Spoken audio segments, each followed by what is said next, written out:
Welcome.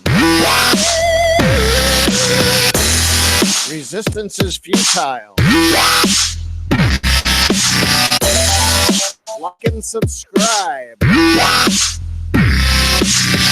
Welcome. Thank you so much for joining me on this special edition of Mysterious Forces Live.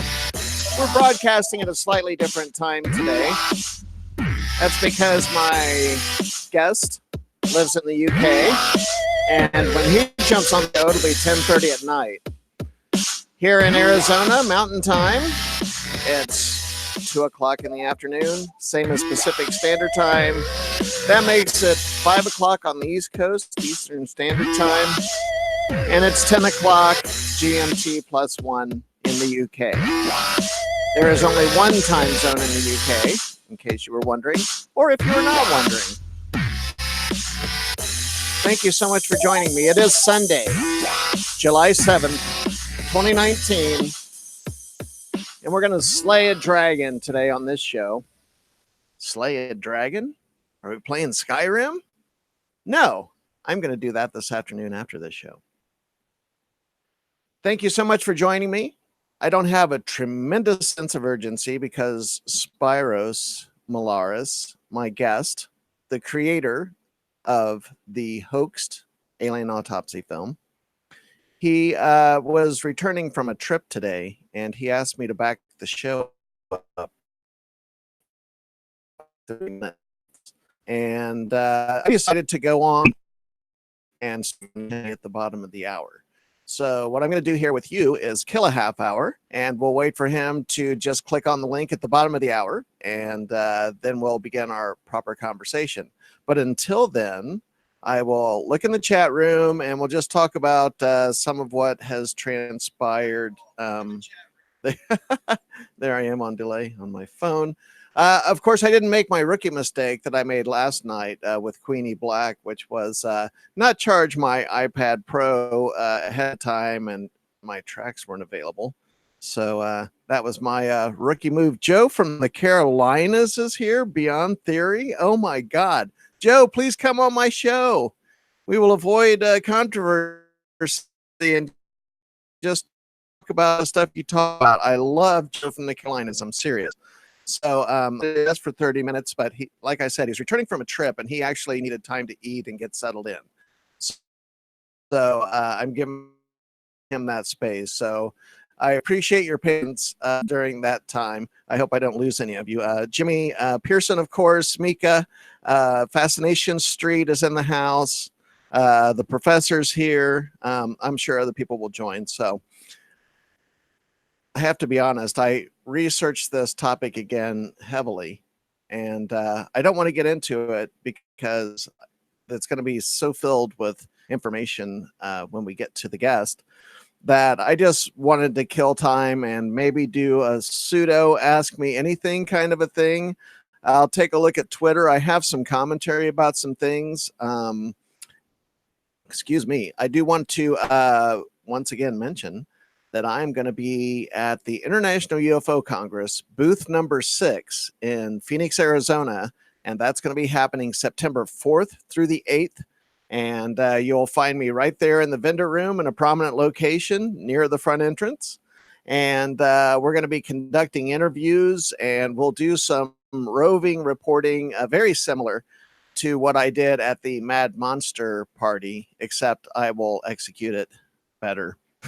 And I'll probably gonna hire me a camera person to follow me around and not have to play 3 roles at once. And I just want to say once again, I know that in print it looks like Joe Moe, M-O-E, but it's pronounced Moy. And Joe Moy is he's the producer of the Mad Monster Party, and he's Polynesian, so that's why his name is pronounced slightly different. And of course, here in Arizona, he looked Native American with his natural black hair and his complexion, that it was easy to make an assumption that he was Native American. And he is, in fact, not. And I know I have a friend who's Navajo, and his last name is Mo. And so I made an assumption that was incorrect. But anyway, I had fun at the Mad Monster Party, and I got a lot of feedback on that episode. A lot of people contacted me, and they really liked the way that played out. And I think it is fun and certainly entertaining to go places and meet people like that and talk to people randomly. I had a blast. So you're going to see more of that. I'll be looking for events and conferences and things to go to. And I think we're going to strike a real happy balance here between our location shoots and the kind of interviews that I'm starting to be known for. And on that topic, I'm not going to go on too much about this, but I'm starting to feel like even I'm starting to feel like there's a little bit of a fan base starting. I know that subscriber is below 600, and I'm pushing for that 1,000 subscriber mark. But I really appreciate everyone. I've been getting a lot of positive feedback, and I've even picked up a couple of trolls. And I think that you probably can't consider yourself a success these days unless you pick up a couple of trolls. I've noticed that there's like at least one thumbs down on a video now as soon as it comes out. So that lets me know that someone's watching and they're, or at least just jumping on long enough to do a thumbs down and disapprove. So I don't know who that is, and I don't care who that is. But I want to just thank everyone that has liked and subscribed to this channel, your feedback. And I just want you to know that this show comes from a place in my heart. And I really care about these topics, and I really care about telling the truth, as I've said before, and being transparent. I think these topics are entertaining, but I'm always going to keep it within the realm of what I think is possible and believable and credible within that spectrum of kind of traditionally unbelievable topics and things. So I certainly want to push the edge, but I think we'll find a good balance here with the cultural stuff, with going to events and conventions and doing some sneak peeks behind the scenes, and just continuing with these types of good interviews. And I just, once again, I appreciate you being here, spending your time with this show. It means a lot to me. We'll keep pushing towards 1,000. And please, if you are into conventions and you're able to travel or you're within the geographical area, please come to the International UFO Congress. And as well, the first weekend of October, I'm going to be at Disclosure Con in Pine Top, Arizona. And that's an event that is put on by 1028 Productions, which is Doc Skinner.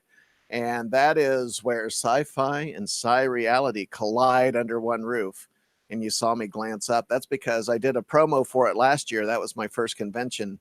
And that was the promo card. And I had such a good time, and I wanted to keep the memory. So I stuck the card up there so I could remember Doc's catchphrase. But we'll have Doc on sometime soon and get caught up with what's going on at the Pine Top Film Commission and what's going on with events up there in Pine Top. That's going to be at the Honda.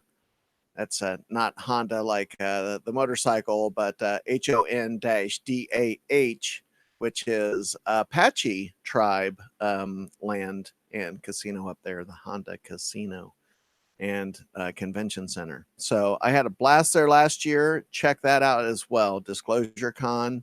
And what comes first is in September, the International UFO Congress. So I like meeting people. Please come by the booth. And I have some badass t-shirts that with some fantastic art that I had commissioned. And Eric Stitt is the artist, and we haven't rolled out those t-shirts yet. But the art is done, and the files are ready, and soon there will be t-shirts. So I'll be giving away some swag and some t-shirts at these events, and then I'm also going to sell t-shirts. So, you know, it's certainly a promotional event, but I'm not going to shy away from selling some t-shirts to help offset the cost of doing this kind of marketing and in-person promotion. So thank you all very much. I'm going to take a look in the chat room. I get thrilled when I see certain people show up, and Joe from the Carolinas is one of them. And if you're still watching, Joe, I just want to say I watch your episodes, and your articulate style, your delivery, your tasteful use of the green screen. I really, as a person who's into production and into this kind of thing, I just appreciate what you do so much. And you're always so well researched, and your FOIA requests and your documents and all that. It's a total package. And I hope that I can aspire to that level of quality with this show as time goes on. So I mean that sincerely. Joe from the Carolinas, I love your show. I think you're one of the best ones there. So keep doing what you're doing. Fascination Street as well. Mika, Jimmy, Sarah, I love what you guys do. Also, Paranormal Hood, my friends Jiggy and Smoke King. I know it seems pretty unconventional what they do, but that's one of the reasons I like their show, their unconventional format and their straightforward way of talking about whatever topics they choose. Outer Limits Conference 2017. Who are you, Outer Limits Conference? You haven't emailed me and said, hey, we'd love to have you at our convention. Maybe I'll get an email or contacted. Greetings to Spyros and Natasha from Chris Evers at Outer Limits Magazine in the UK. Get a hold of me, Outer Limits. Oh, at 2017. Maybe you had a conference 2 years ago and let us know. I'm almost down. Joe from the Carolinas. Beyond Theory. I see your rocket, Joe. Now watch, Twitter will blow up. Someone will take just that. Dear Joe from the Carolinas, I went online today and I saw your rocket, and it was taking off in my chat room. There you go. There's the kind of salacious crap that people love. I'm dishing it out. I will say anything to kill 30 minutes, won't I? Jesus, it's 2:12. So I have to think. Somebody, please, for God's sake, ask me a question in the chat room. Please give me anything to talk about. I've talked about my Mad Monster Party adventure. Oh, by the way, talking to Sid Haig, did I make an ass of myself talking to Sid Haig or what? I made the worst possible assumption that I could, that Sid Haig was not a professional actor who had pursued a career in acting. And when I spoke to him and asked him that question, framed exactly like, House of a Thousand Corpses was his first gig, and somehow he had been plucked from obscurity to be one of the Rob Zombie movie, and then go on and do 3 more films with Rob Zombie at least. And so, wow, you talk in that moment. I'm so glad I wasn't on camera. I'm talking to him, and of course, he didn't really. How can I phrase this? Sid Haig was not brimming with energy or enthusiasm when I stopped at his table. And I felt bad about that. And so, I was hoping that he would perk up once I stuck a microphone in his face, but he really kind of didn't. His demeanor kind of stayed the same and off wrong. Of course, what I did do was get tongue tied, see Sid Haig, and say House of 10,000 Corpses, which is wrong title.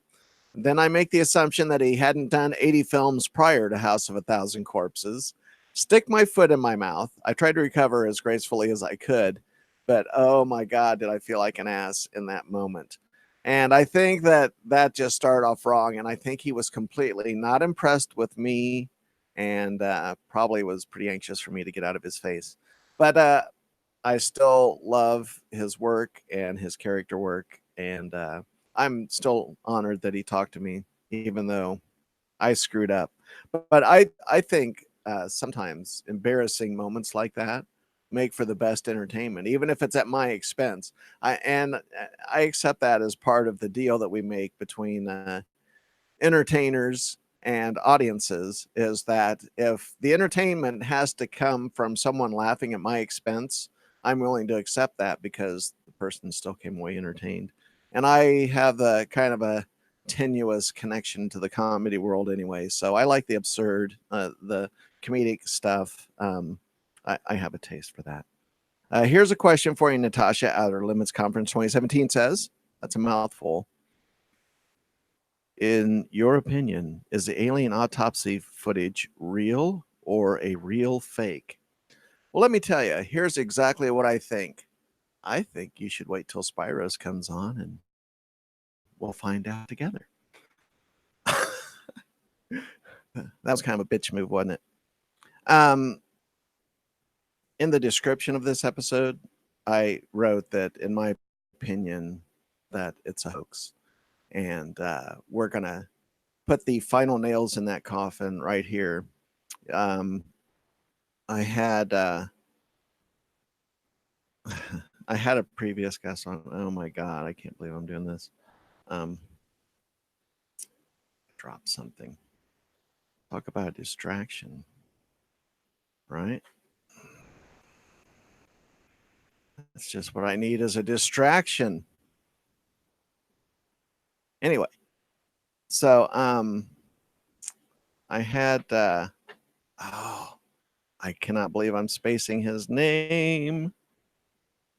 Who did I have on? Paul. I'm having a brain fart. It's really hard. This is like juggling with one hand and eating and driving at the same time when you don't have a topic to talk about.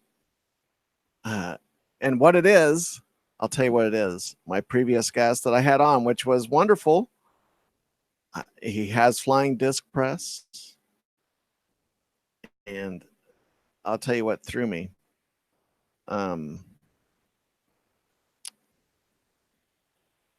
I'm looking through my notes. I have good notes. Philip Mantle. Jesus. I'll tell you what threw me in that moment. Speaking of embarrassing moments at my expense, Philip Mantle, which I was trying to remember, you know what? The name Paul Manafort popped into my head. I was about to say Philip Mantle, and for some reason, my tongue was like, Paul Manafort. And that threw me so much, it was like, for God's sake, it is not Paul Manafort. And I couldn't work around that mentally. Philip Mantle, the author, at Flying Disc Press. We did an interview with him, and it was spectacular. And he's the one who kind of put me on the trail of Spyros Melaris to begin with. And then Jimmy Pearson contacted me, and he had a relationship with Spyros Melaris and Philip Mantle, and had encouraged me to get him on the show. And we tried, and we just kind of went back and forth with some scheduling stuff, and wound up doing this today. So I believe Chant Hannah had Spyros on her show, as did Jimmy at Fascination Street. So this is the third round that I know of, and if he's appeared on other shows recently, I just don't have knowledge of it. But we're going to put the nails in the coffin on this topic. This is certainly hoaxed, and we're going to just totally prove it right here. And as a lead up to this, we're at a good time where I can kind of gently segue into the topic now, and we'll massage the conversation that direction. One of the things that I want everyone to think about is that Kit Green, Dr. Kit Green, who did an assessment of the Alien Autopsy film, claims that the CIA briefed him 3 times and that he had seen segments or some version of an Alien Autopsy film 3 times.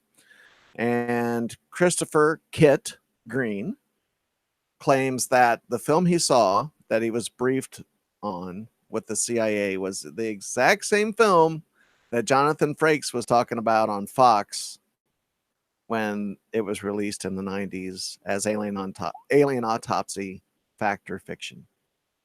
And Mr. Melaris is going to talk about when he created the movie, when he was commissioned to create the movie, and by Santilli, of course. And Kit Green is claiming to have seen the film from the CIA before it was created by Spyros Melaris. So how did Kit Green see this exact same film years before what we know of as the film was created? Was there some revisionist history going on here? Santilli himself said that in 93 he had seen an original film and that he had endeavored to make an exact replica of that film and restore it, quote unquote, air quotes there, restore it, which was actually a reconstruction or recreation. But I don't even believe that. And that's the final layer that we're going to get to in this show here this afternoon, is that we're going to scrape down to that primal level that we need to be. If this were an archaeological dig, this is when we would really be hitting the pay dirt in terms of evidence. We're going to get the core to the creative ideas, the creative process, and we're going to put it to rest. And then we're going to move on, and we're not going to care what other researchers say about this film and its veracity. As far as I'm concerned, this will be the end of it. I don't have any reason to revisit this topic on the show.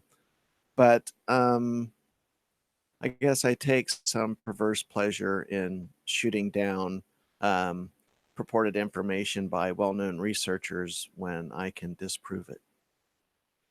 That making sense? Let me look in the chat room. Let me dig for some content. Fascination Street. Chris did the show Inside Outer Limits radio show with Phil and Spyros that I shared earlier today from January. Okay, so he has been making the rounds apparently. What has Stanton Friedman been investigating for all these years and never mentioned Spyros? Well, I don't know. We'll ask that. I can't speak for the now deceased Stanton Friedman. Maybe that's it. Maybe we should do a seance and have someone come and we'll seance contact Stanton Friedman. So that's a good question. Would he have access to all the information? Could we do disclosure via seance? Could I get Linda Moulton Howe to accept that? Would I end up on if I could somehow verify through a seance with a disembodied Stanton Friedman all of the details of disclosure? Linda, if you're listening, Linda Moulton Howe, I think we're on to something here. I can work this out. I can make this happen. And I know that I may have a glowing orb behind me and that Linda Moulton Howe has above glowing orbs because she had a bookcase, which makes her look very academic. We work something out. Maybe we can sell some t-shirts. Let me look in here. Outer Limits Conference. Hello from Campbell, California. Nicholas Karupis. That sounds Greek, maybe. If I'm wrong, don't kill me. Joe from the Carolinas heard what I said. Joe, you're a total pro. You're great. Sorry, I don't mean to. I'm not being paid to endorse Joe from the Carolinas. His show speaks for itself, the quality of it, his presentation. Menach, I see you. Booth number 6. That's right. The professor's in the house. I'm a secret Joe stalker. Fascination Street. Jimmy Pearson, one of my best bi-curious friends. Wait, was my mic was on. That was my outside voice. Never mind. And he works on his ship. I'm just saying. I'm not one to play into stereotypes or give in to that kind of salacious thing, but I'm just saying. I see a lot of pictures with Jimmy Pearson hugging guys, holding guys, licking guys' faces, and all of this is happening on some boat somewhere. On the way to France, no less. France. How more emasculated does it get than France? I'm just saying. You got to wonder. Now, if I actually received any mail at all, I would get hate mail. Watch it start now. Now I'll get somehow. Like nothing about this show sticks anywhere until I say something bad about France or Jimmy Pearson's sexuality, and then that'll be the thing people latch on to. Reemsey. I love it when Reemsey is here. Out of mind. And I know that I know that this is crap entertainment sitting here waiting, talking about this. I'm trying to think of what I was hoping y'all would ask some really interesting questions. Like, Tasha, what's your favorite color? No, nothing like that. Oh, hey, listen, I do want to mention if there are ideas that you have for places I could go or events that I could cover, please send them in. Either put them in the chat room or the comments later if you're not watching live, and let me know what kind of episodes you would like to see. If I could go somewhere and cover something, what is it that you would like to see? What interests you? And you can just toss that out there. So I am looking for feedback from the audience on what kinds of events I can go and cover. As my clock reads it, we're at 2:26 p.m. Pacific Standard Time, which is 5:26 Eastern Standard Time, which is 10:26 p.m. GMT +1. And I'm hoping that at the bottom of the hour, Spyros logs on to the link and joins the conversation. I'm leaving the chat room for a second. I'm going to he's refreshing his emails. Spezoid. Uh-oh. He may not have the link. Can I do this? I'm going to try. If I lose you, I'll come back on, everyone. I'm going to try to send him the link live on the air. I've never had to do this.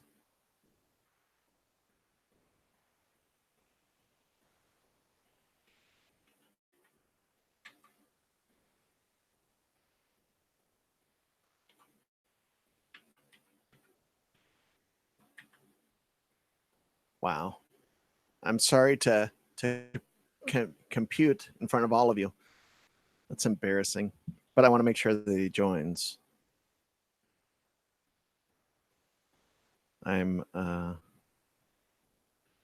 right. So I'm communicating with Spyros right now in Facebook chat. Coming back to you. Here I am back at the channel. Okay. I wonder how many UFO researchers suffer from confirmation bias. They believe their own story too much. Well, I would say that any researcher worth the salt won't reverse story, although I can see how that perception could be a la Stanton Friedman and Roswell. He kind of did the footwork on that. A la George and kind of brought that to the surface. So maybe in some kind of tangential way, we can say that those researchers, that was their case, but it was really public knowledge. And once the basic research was out there, then everyone else was free to pick it apart and do further research and extrapolate upon that. So I would say that if you are a researcher and you think you have a case that's yours, then you're way on the road to confirmation bias because you've bought into that. I would say that a real researcher would stay dispassionate about a given case and only focus on the facts, and relate only the facts and go from there. So there's your confirmation bias. If you think you own a case or that you've got the market cornered on a case, then you've already drank your own Kool-Aid. I would have to agree on that. Reemsey, I think, is ashamed to cut up an alien and poke around inside of it. It does not belong to us. If it was human, you would have to get permission to do an autopsy. Aliens are like humans, maybe. That's Reemsey. Point taken. Mind, facts and proof, please. Yes. Yeah, no, I agree. I mean, I often wonder that about even ancient archaeological digs where we're like, look at this Viking graveyard, and they're parading all the stuff. It's like, well, aren't you really just desecrating graves? So, you know, maybe that, maybe not so much the 5-second rule, but the too soon rule, like how soon is too soon before graves become archaeological artifacts to be marveled at and ogled by researchers and the public. And, where do we draw the line on that? I think that's an interesting question, but that would be more for anthropology. All right. Facts are very difficult to find. Yes, indeed. Okay, so now I'm going to, since I really am singing and dancing here, pop back.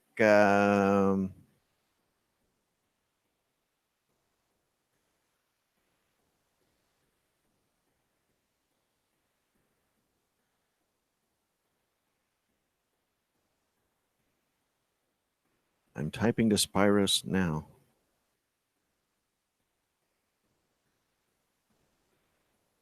Wow. I'm wondering. I don't know. I'm starting to wonder if we have a gap in technical knowledge. So I'm going to say this. The professor should check Viber. And I just sent you Spyros's email account. And maybe you can contact him behind the scenes. I don't know if you're friends with him on Facebook or not.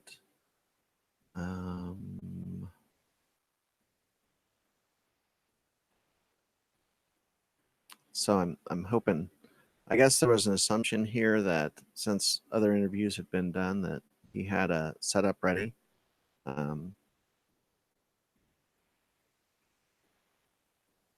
The professor hears me. So he says, start talking, dumbass. The people are going to get bored. Okay. He actually didn't say that. He calls me much worse things than a dumbass. Trust me. If I could show you the things that he has said to me, the names, they're horrendous. So I'm going to keep looking in the chat room and hopefully connect with you and keep you interested long enough. I know that there are some people waiting on this topic. Trust me, I'm at that point. I know what you want. It isn't me doing this. Outer Limits Conference. Reason they are dubious. Ari, the Santilli film is it did not exist pre-1995. Correct. Yes. Reamsey, yes, we dig up other people's resting places. That can't be good for karma. Leave the dead people alone. Ah, but aliens aren't people, right? How could they possibly have civil rights if they're not even from this planet? That's an excellent question. Would we automatically, does the Geneva Convention apply to aliens should they land? Do we have a right to immediately subdue them, take them back to a secret government laboratory and dissect them? Or do they have inalienable rights? I had to say that. I'm sorry I couldn't pass that up. But yeah, would they have human rights if they were here? If they really did autopsy aliens or kill them or do anything to them or torture them or try to extract information, would that have broken the Geneva Convention? Are those war crimes? It's a good question. I don't have a lot of faith in humanity. I think people would try to overlook it. I'm going to see what Minox says. The story with the alien autopsy was that few aliens were still alive and they did the autopsy to see how they work and keep the living ones alive for longer. It's an interesting concept. I hadn't quite thought of that angle. That's a good one, though. Looking for other questions.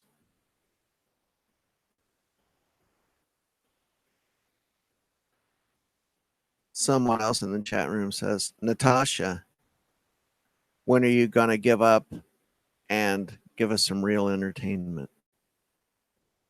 What? No, no one said that. I just made that up. This is a little bit into the, I'm hearing crickets, because I put all my eggs in this basket as far as the topic goes. And I've already said a lot of what I think about this subject. And certainly with Philip Mantle, we went over a lot of ground. So there's really nothing that I can say about this topic. I really want you to hear it from Spyros Melaris himself. And my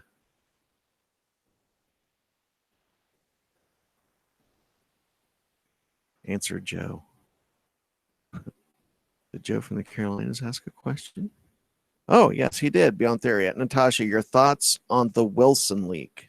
Ah, I just now saw that. Ah, the Wilson leak. I think that there is something to it.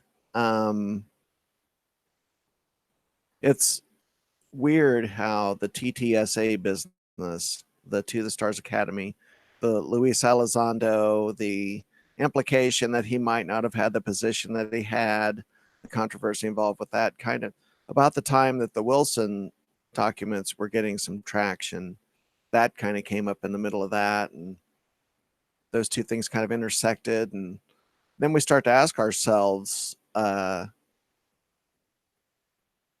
when do we accept at face value these documents? And my stance is that I believe that they're authentic, and I'll tell you why. And I know what Joe from the Carolinas said, and I also saw Richard Dolan talk about this. And I would say, if you want really the ultimate authority on this topic, and this is not a cop out, go watch Richard Dolan's videos on the topic, because I think he comprehensively has the answer. And I know that these documents got passed around and mailed kind of on the down low. And there are people that are saying, just from the look of the document, they know the provenance of the documents and claim that they're real. The Wilson document stuff, and then also this email that came out that Linda Moulton Howe talked about, which was addressing the Kit Green issue and the Alien Autopsy film. I just, I'm reading messages, looking at this. I don't know. The whole Kit Green thing, the very fact that Kit Green is claiming to have seen the film, the exact same film that everyone saw on TV, and then the year was before that, all this controversy, blah. It all got melded together about the same time. People were talking about all this stuff. So I believe in the authenticity of the Wilson leaked documents. I'm not sure what's going to move the needle. Here's the question. If you're a fan of this genre, or you're a researcher, what moves the needle for you is not going to be what moves the needle for the people watching CNN and Fox and other mainstream media. What's going to move the needle for the cab driver on the street? What's going to move the needle for the doctor at the hospital? No pun intended. What's going to move the needle for... Look at this success. And guess what, everyone? Your prayers have been answered. I get to stop talking now, and we're going to talk to our guest. You've just saved this audience. Thank you, sir. Oh, good. Oh, good. So sorry. I've been trying, but there's not been connecting, so I apologize for that. Yep. No, I apologize. Maybe we should have tested this, and I'm thinking that the professor got on this behind the scenes somewhere and helped pull this out of the ditch. So thank you to my audience for listening to me babble. Spyros Melaris. Spyros. Thank you so much for being on the show. What is it? Spyros. Oh, Spyros. Okay, I'm yes, sorry. And you know what? Yes. I agonized over this. and I was afraid of mispronouncing your last Don't name. worry. Don't worry. So I pronounced Melaris. your last name. The word I was worried about was the one Spyros Melaris. Melaris. Okay. Yeah. Melaris. Thank you. God. I am better at this. I promise. I'm whatever. Let's move past it. So in the bio you sent me, let's dig into this a little bit. And I don't want to jump right to the red meat right away, even though Okay. everyone's been waiting, because I want to get to know you a little bit. And Okay. I have some connection to the world of stage magic myself. So I want to talk about that for a couple of minutes and then we'll move on. But in your bio that you supplied, you're talking about your first film you created at 7 years old. Yes. And around that same time, you had a keen interest in stage magic, and that your grandfather had introduced you to stage magic. And can you talk about that? Yeah, not stage magic as such, but magic in general. So Okay, like illusions? Yeah, close up. Yeah. Like close-up card tricks? Yeah, a bit of cards, a bit of mind reading, the different genres, but mostly. Okay. Yeah, I do stage, but that's something that I've done later on in life. But yeah, I do a little bit of everything. So you did some close-up magic and some mentalism. Yeah.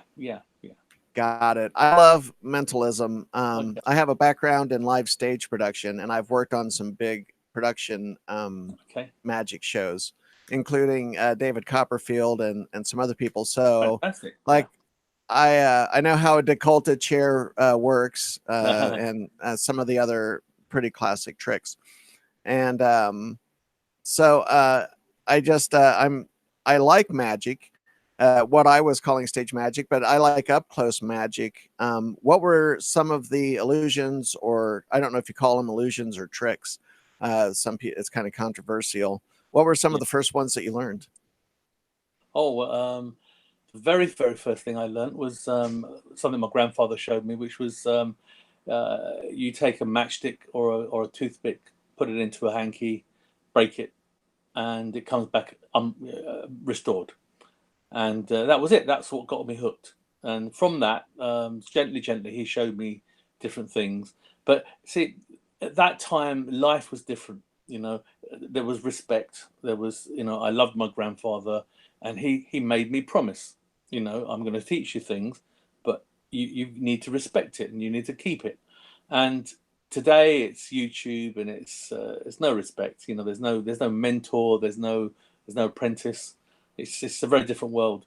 But I come from that place. I come from a place where when somebody taught you something, you respect them because they're giving you a gift. And to give it away is not the right thing to do. So that's where I started.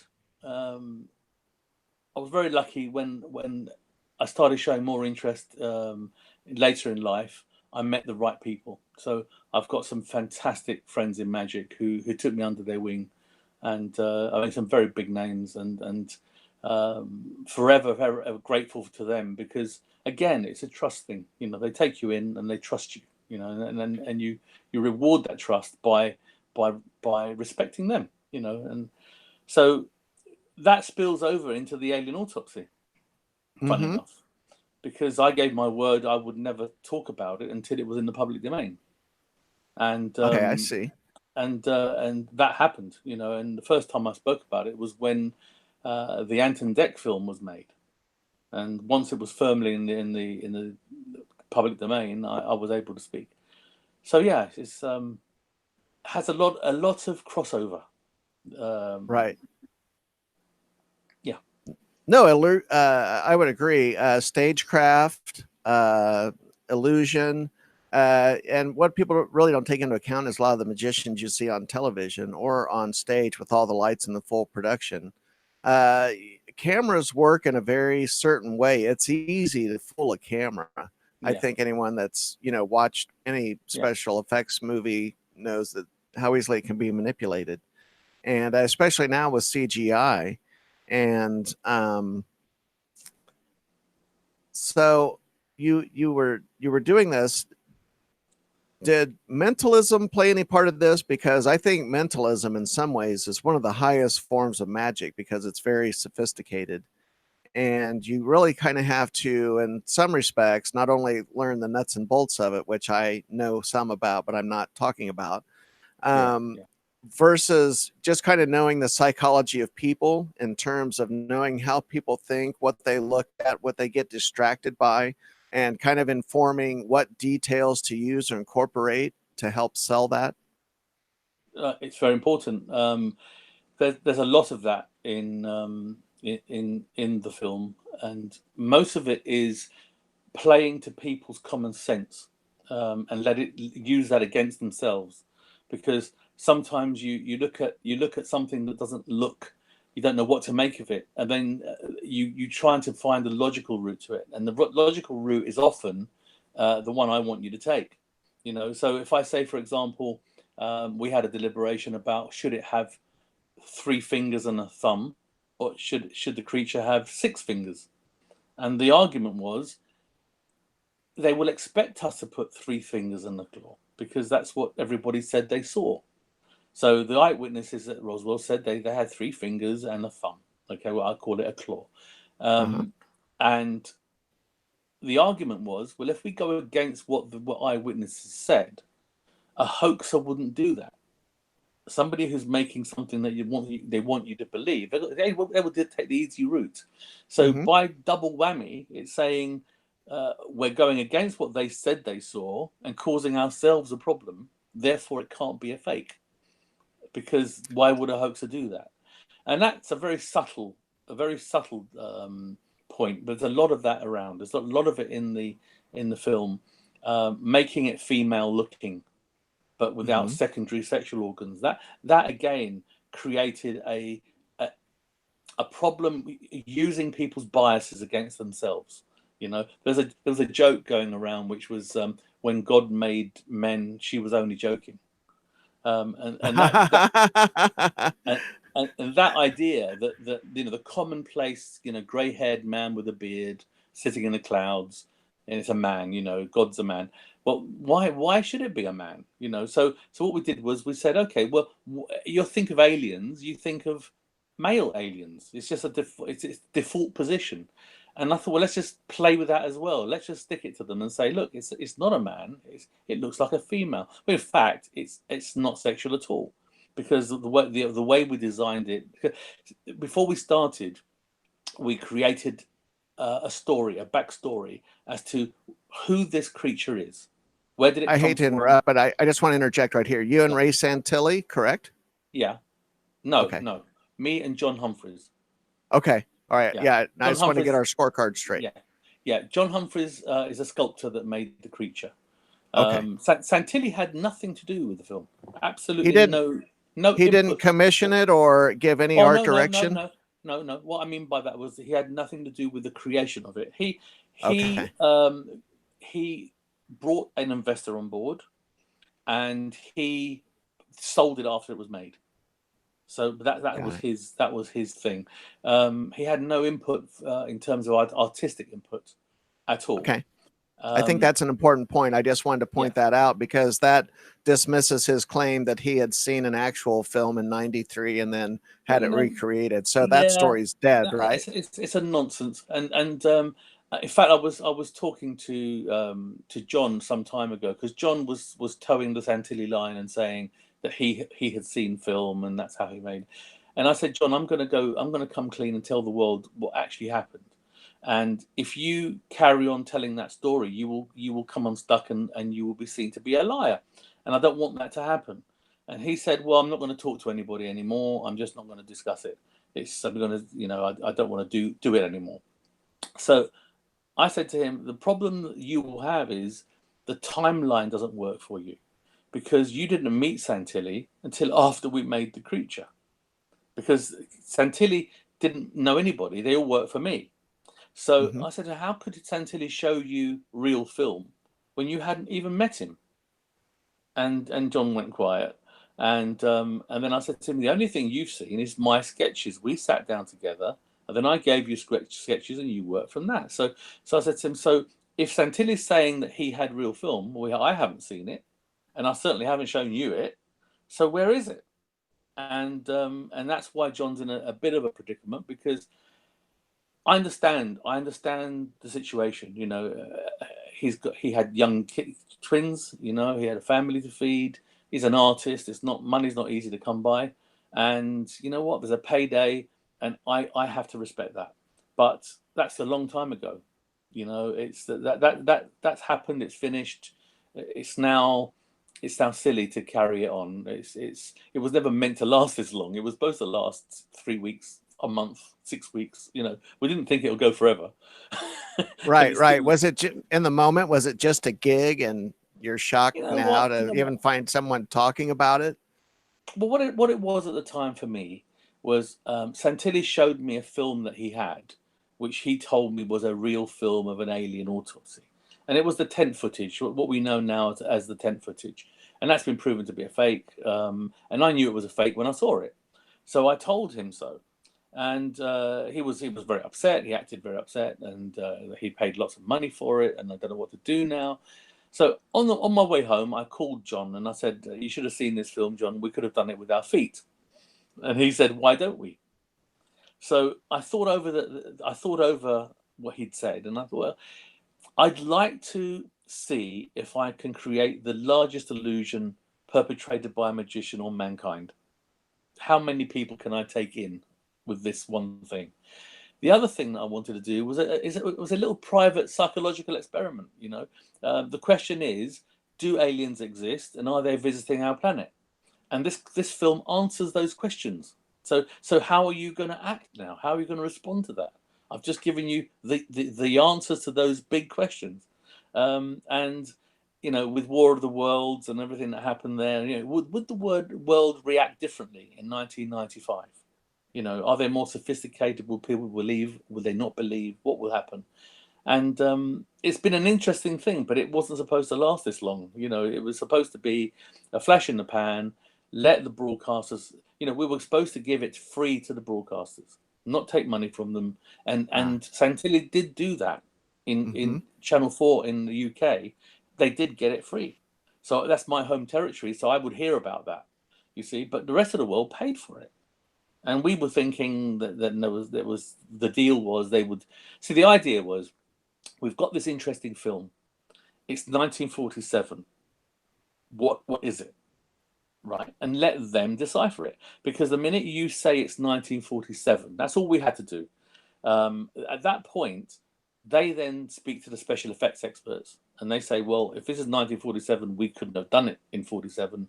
They didn't have the technology or the materials, so it can't be a model. Okay, then you speak to the pathologists and you say, what do you think? And they say, well, you know what, it's not human, so it's probably a model. And they say, oh, no, we asked these special effects guys, they couldn't make it. So then the pathologists say, well, if they couldn't make it and it's not human, I don't know what it is, right? They're not going to say it's an alien. So now you've got the dilemma of well, what is it? Well, of course, the big eyes and the big head and the whole thing. And you've got the UFO community going up and jumping up and down. It's an alien. It's obviously an alien. So Reductionist theory at work. Yeah.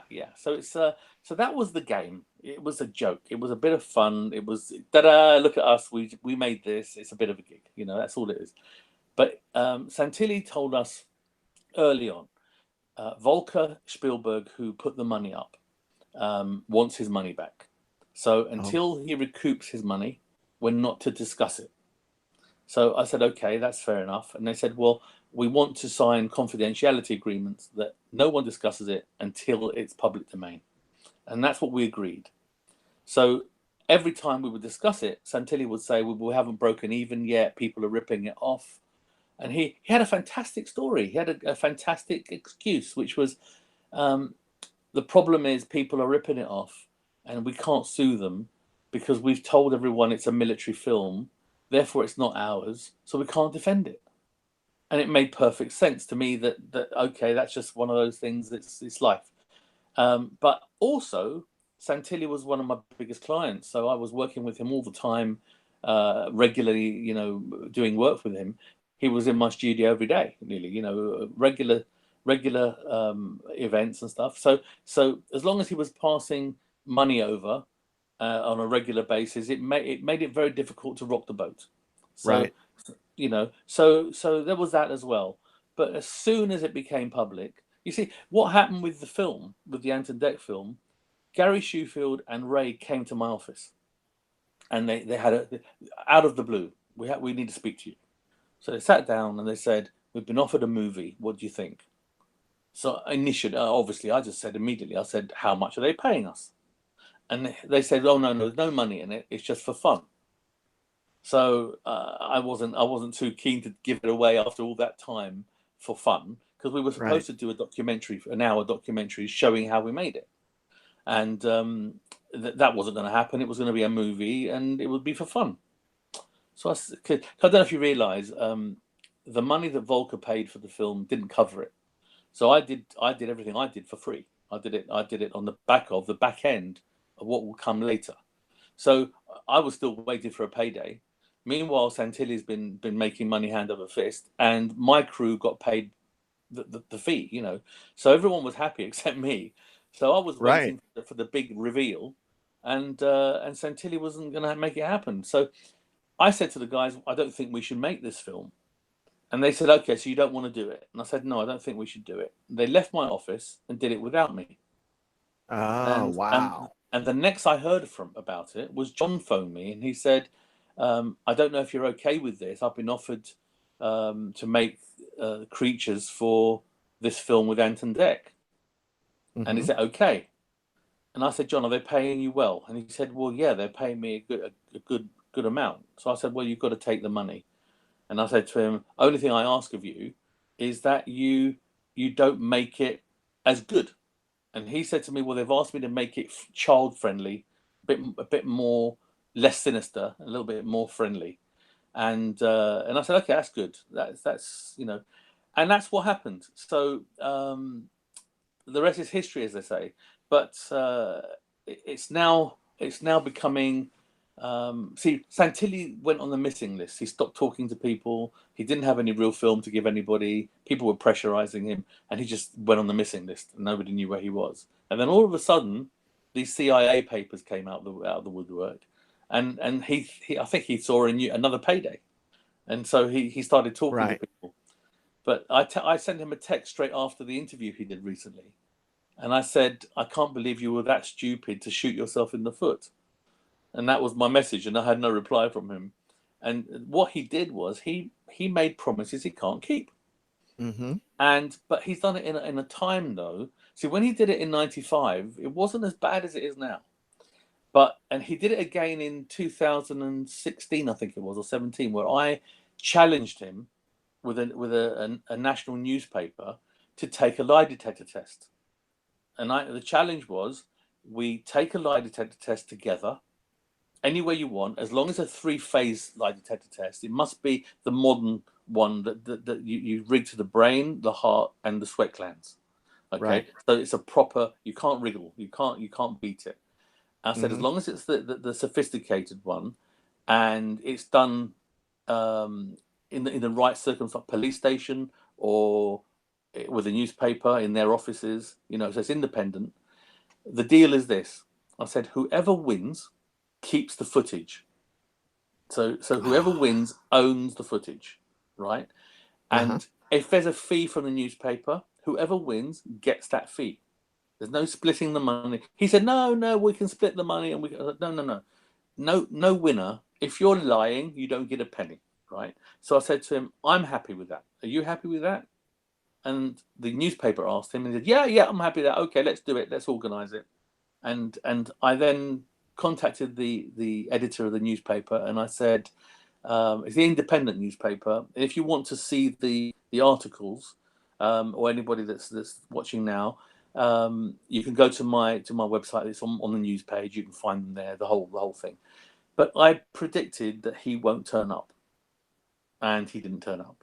But people forget, you know, if they forget he didn't turn up, and it's a small market.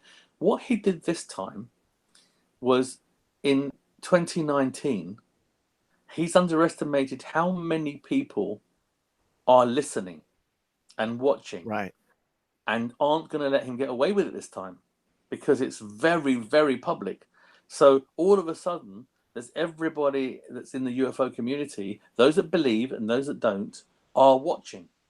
and he said that he has real film, and then he was asked, will you provide some for us to have it tested?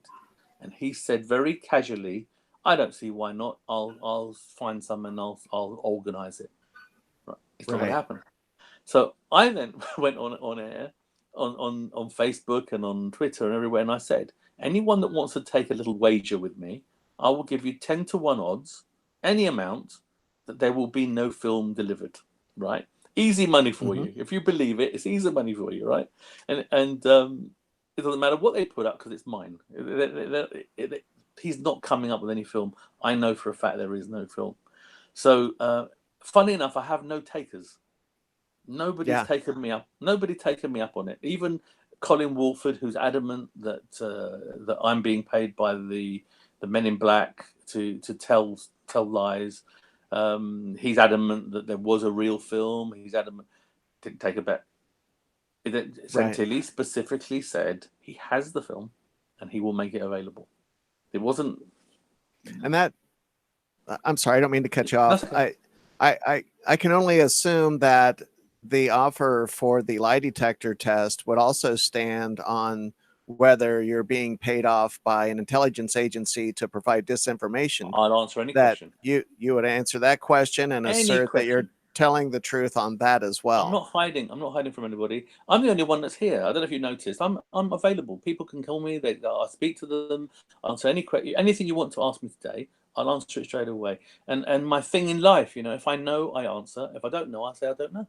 You know, it's not difficult. It's the story is very clear. It's not a problem. You don't get. You know, I'm into body language. I'm into the way people behave, and I know. You know, listen to Santilli. Just listen to him. Right. And there's that you can hear it. You can hear it. Oh, he's panicking. He's panicking. Yeah. Doesn't know what to say next. And when he does say something, it's wrong.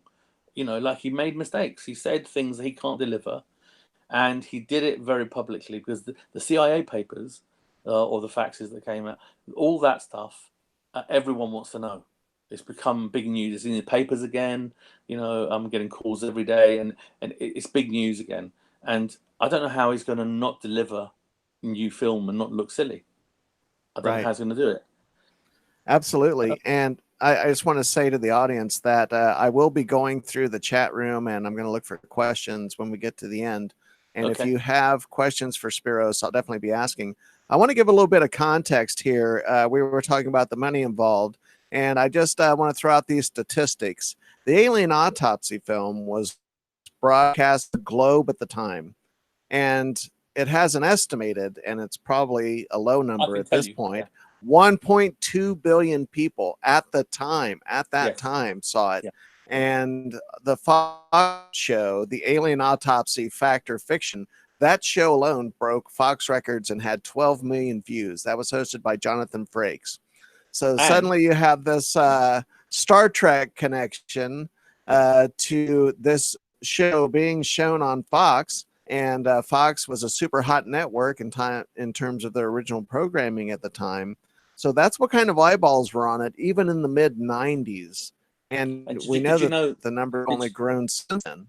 Did you know that the Fox aired it the first time, broke all records, and then they repeated it a week later and broke them again? Wow. Yeah. I think that shows how interested the public is in the topic when it comes down to that. So you'd be willing to take a lie detector test. And can we talk a little bit about the design a little more? Of course. Yes. Your partner, so you chose to have 6 fingers just to kind of like paint outside the lines a little bit and add some mystery to it. Did you fabricate? Did you have to do deep research on, say, what an autopsy room in the 40s looked like? And did you manufacture the props, or did you find props that were of the era and used antiques? A little bit of both. As far as the autopsy room is concerned, there wasn't much to go on apart from the traditional types of autopsy room. We couldn't create one of those because they're tiled water ceiling, and it would have added a lot of money to the cost. But I figured if I'm going to age it and wash it out, a white wall will do, Right. and no one's going to be looking at the wall. You know, they're too busy looking at the creature. So I just figured, okay, I made a lot of mistakes, by the way, because as somebody who was building a theatrical piece, I was using a little bit of artistic license, and a lot of it didn't make sense, but people didn't think about it because they're too busy looking at the creature. For example, you know, we've got an airtight room. We've got a room that's being protected from germs, and we've got them in suits, and we've got an alien. We don't know what germs it's carrying and stuff. And there's a telephone in the room. You know, how are they going to use this telephone? You know, it doesn't make sense. But only because I've just shone a light on it, you think, oh, you know what, it's true. How are they going to pick the phone up, and who's going to, you know, it's just there. It's a prop. And the only reason it's there is for you to look at it and say, was that around at that time? And what we did was we were offered an upgrade kit at the time. We bought the telephone. It had a straight cord on it. And the girl in America who was buying props for me and stuff, she said, "Look, I've got a kit available. It's only going to cost us about $35, and it's an upgrade kit." I said, "Well, what's in it?" And she said, "Well, there's a little Baker-like cup that goes on the mouthpiece, and there's a curly cord, and there's a little Baker-like thing that goes on your shoulder. You know, when you hold for hands-free for holding the thing." Right. So I said to her, "Okay, so is it the right dates and everything?" So I told her it needs to be between 45 and 47-ish, that kind of time. And she said, "Yeah, it's but they were being fitted into schools, hospitals, and military institutions. They're the people that took the upgrade kits." I thought, great, that's perfect. We then looked at all the textbooks and no curly wires on the phones. So that tickled us because we knew they did have them in the correct institutions as upgrades. So somebody would say, that phone is out of character. It's not. It's a hoax because there's no curly wire in 1947. And then an expert would pop up and say, actually, they were available, and they were, you know, and in fact, it's more real now because the fact that it's there tells us it's in a government building. Right, so it just gave you another layer of authenticity. The idea of the six fingers wasn't just a bit of fun. It wasn't just let's just have six fingers. That's fun. That's a bit unusual. We looked at all sorts of different things in history. You know, Cleopatra had six fingers. Did you know that? You know, Cleopatra. No. Yeah. You know, I had Goliath. absolutely no idea. Yeah, Goliath the giant. You know, the fable. Well, he had six fingers. There are Aztec carvings showing giants with six fingers, six toes. The Native American Indians also have carvings on totem poles and stuff of giants with six fingers, six toes. And they're running alongside buffalo and picking them up under their arm. You know, these are big people. So the fables went on. So the six fingers and six toes thing went back into history. And the idea of our alien is someone from the future that was seen in the past. So we kind of played that kind of, you know, who is it? What is it? Where did it come from? It's clearly not human. But the six fingers and six toes, the fallen angels in the Bible, they had six fingers and six toes. So there was a record of it. So it wasn't so far-fetched once you know what you're looking at. So we were hoping somebody would say, "Oh, actually, you know what? This is not a new idea. This is something that's out there." There's a mythological context for that trope. Yeah. And everything about the creature, the design of the creature, was designed to make you think, "Hold on, it has to be a fake," and then, it isn't. Because of this. And there's a number of things. For example, we didn't give it a navel. So it didn't have a belly button. And the reason we did that is because in our backstory, it's a clone. It's a body that's grown. The reason I came up with that was because for them to travel the amount of the distance, the amount of time it would take to get to us would be a long, long, long, long time. It wouldn't be a lifetime. They'd be dead before they got here. There were two options. The first option was a colony, you know, very much a big spaceship where you have families, and then, you know, as they die off, new ones are born and grow up, and you know, so it's a colony on a spaceship. Well, we didn't go down that road because we thought what crashed in Roswell wasn't that big, so we wanted to tag it onto Roswell.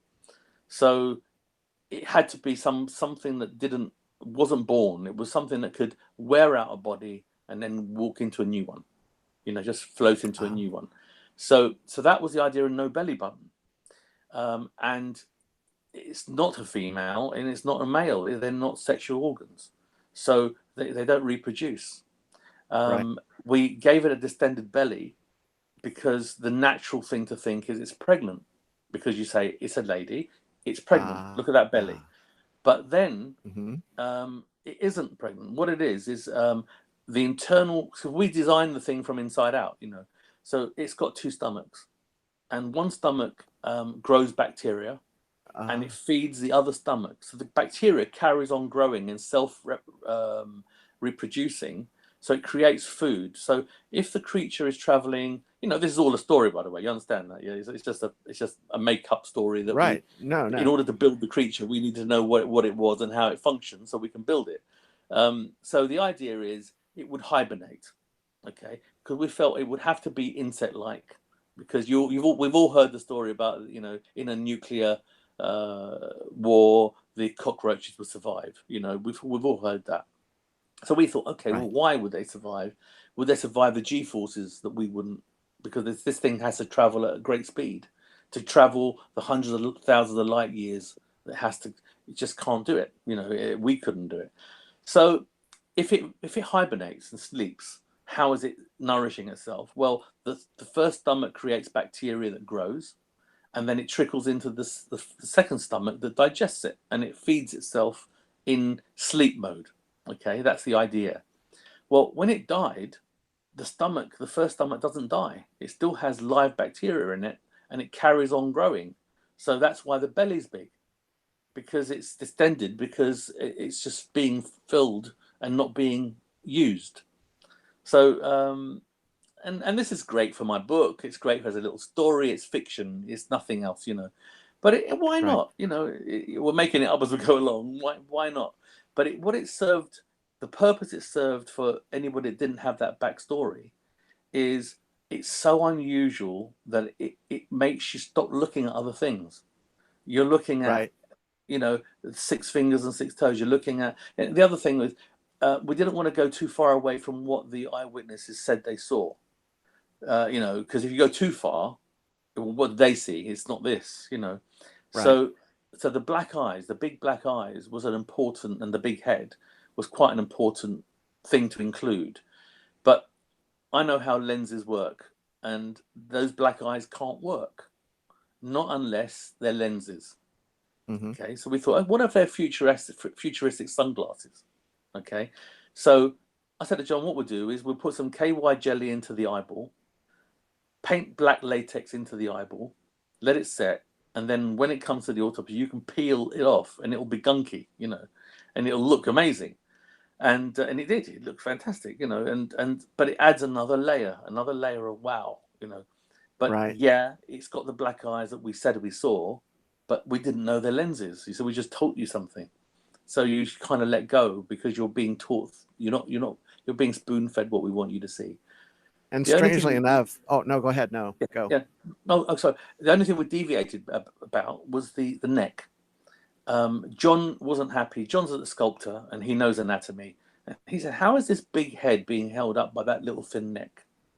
It doesn't make sense. We know this is not going to work unless the head's empty. That's not sensible either." I said, "Well, it's an alien. What if it's all electrical in there? What if it's just, you know, and it's not matter? It's not fluids and matter. What if it's?" And he said, "I'm not buying it." He said it's got to be a living creature of some sort. So he said, "I think it should have a thicker neck to carry that head." And I said, "Well, why not?" And that's what we did. We gave it a muscular, so it made sense. Whilst doing that, we ended up with a dilemma. This is starting to look too human. And what do? And the vote was we leave it, because we want people to say it's not an alien, it's a deformed human, it's a radiated human, it's a genetically deformed, you know, child, something. It's Right. not a problem, right? We can hang our hat on that. We can relax. And then when they cut it open, they stop relaxing again. You know, all of a sudden it's not human again. So we thought, you know, that's good. We'll leave it. We'll go with the more muscular body, and the sinister look. You know, every alien you've ever seen doesn't look sinister, doesn't look scary. You know, it wasn't until very lately that you started seeing the scary aliens. You know, Right. in the 1947 era, they were the greys and they were quite cute. You know, it was how can they hurt you? They're so thin and little, and you know.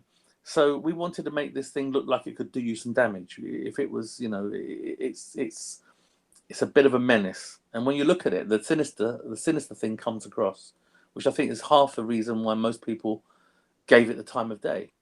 Because if you went for a more jokey look, people would dismiss it immediately. Right. So, was the body made out of latex? The skin was latex. Okay. The inside was a 2-pack foam. So it's a resin. So what you do, you mix the resin with a hardener, and it reacts and bubbles and expands and fills out the mold, and it dries like a sponge. It's just exactly like a sponge, but it's a form of the mold. Okay. So what it does, it pushes out the latex skin so that it stays in place. But for doing something like this, a sponge holds liquid really lovely, you know, very well. So for us to put blood in there and to cut it and have it bleed, it's literally a case of releasing the fluids from the sponge. You know, it worked well for us. But it's a traditional. It's a traditional technique used by many effects artists. Right. Yeah. I was going to say earlier, it's interesting that the black cover eye lens fits in well with the idea perpetrated Bill Burns and Philip Corso in the 90s as well, with The Day After Roswell, when it was claimed that those were indeed lenses over the eyes, and that was the introduction of night vision technology. And I didn't know that. Philip Corso's book, The Day After Roswell, claims that they removed the lenses from the eyes of the aliens, and that they were night vision lenses. That was the introduction. Then they bought those lenses out to private industry to kind of reverse engineer it and then create a backstory on how they developed the technology. Okay. So it's interesting that those two things tie together. Yeah. Want to move on? Yeah. Go ahead. Go ahead. No, please. I was going to ask you, NASA and Kodak were both fooled by this film, and I was wondering if you would comment on.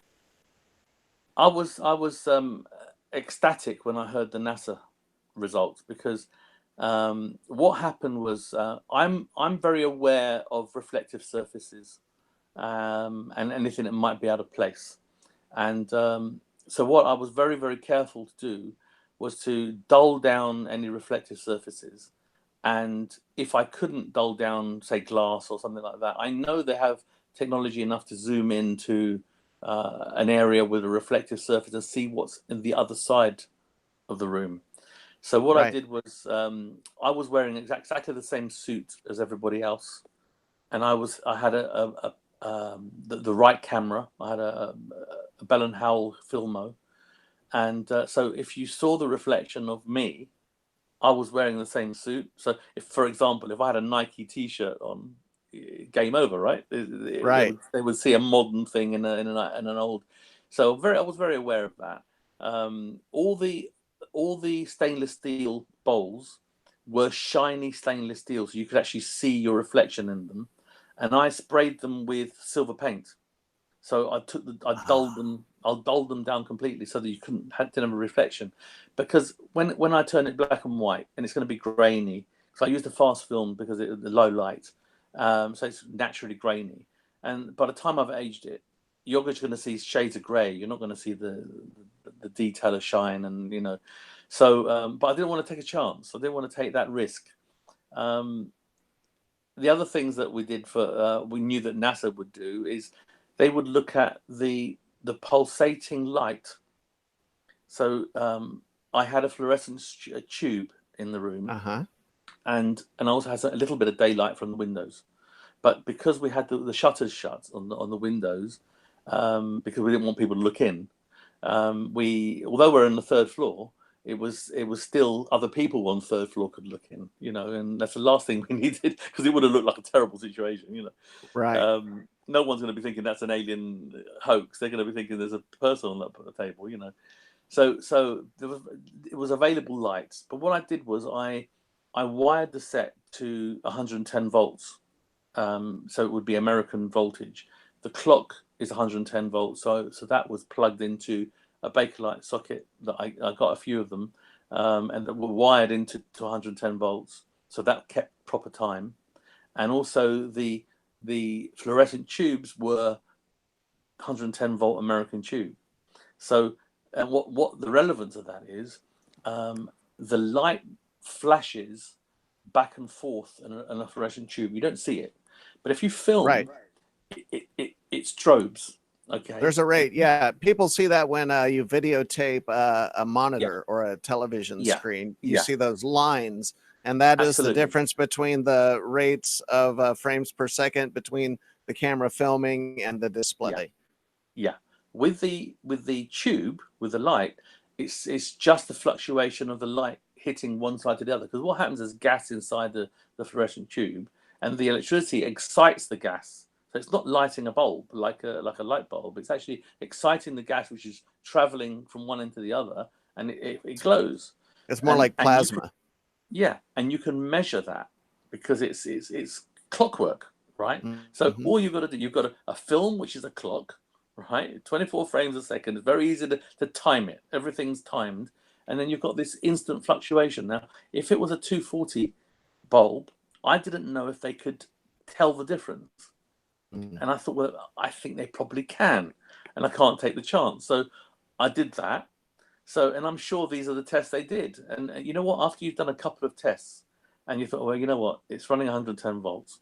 It's this, it's that. The reflections are coming back as we'd expect. You stop looking because it starts to become too much. You know, if it was a fake, you know, people wouldn't go to those extremes. My girlfriend at the time was a researcher, and she had to learn how to do an autopsy in an American style that would have been done in 1947, different in England. And she was meticulous in everything. And it was her that kept saying, no, that would have been like this. That would have been like that. No, can't have that. It would have been like this. And it was actually the reason why we had to film it again. We filmed two. We filmed the first one, and it was wrong. And the reason it was wrong was because she found out that Dr. Bronk was the only person in Roswell at that time who had top clearance enough to do an autopsy on an alien.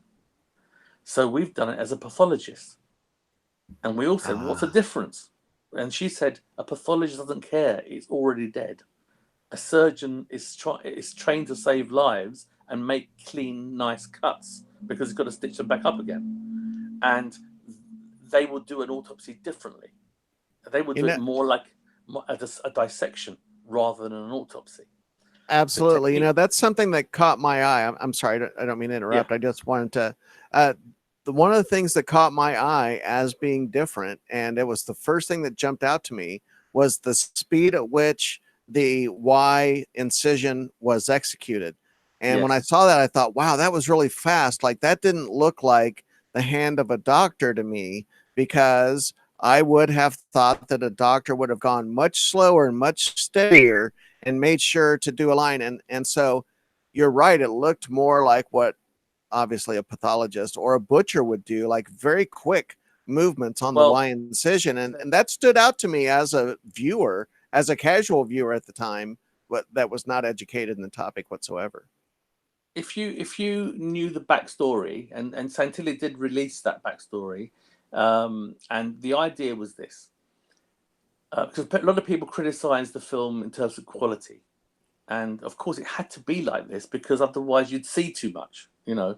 So it had to go out of focus. It had to, you know, all of that was part of the illusion. Otherwise, you know, I couldn't put a brain in the skull and make it look like we've just cut the skull and it was already in there. I have to stop. I've got to stop filming. I've got to put the brain in. I've got to put the skull cap back as if it was just coming off, and then start filming again. So the whole thing was kind of you know, we had to bend the rules a little bit. But the problem, most of the time, the problem was people didn't actually get a major thing, which is these are the damage reels that the cameraman had to hand process. Right, the good stuff all went straight to Washington, because that could be processed in a machine and go straight over, no problems.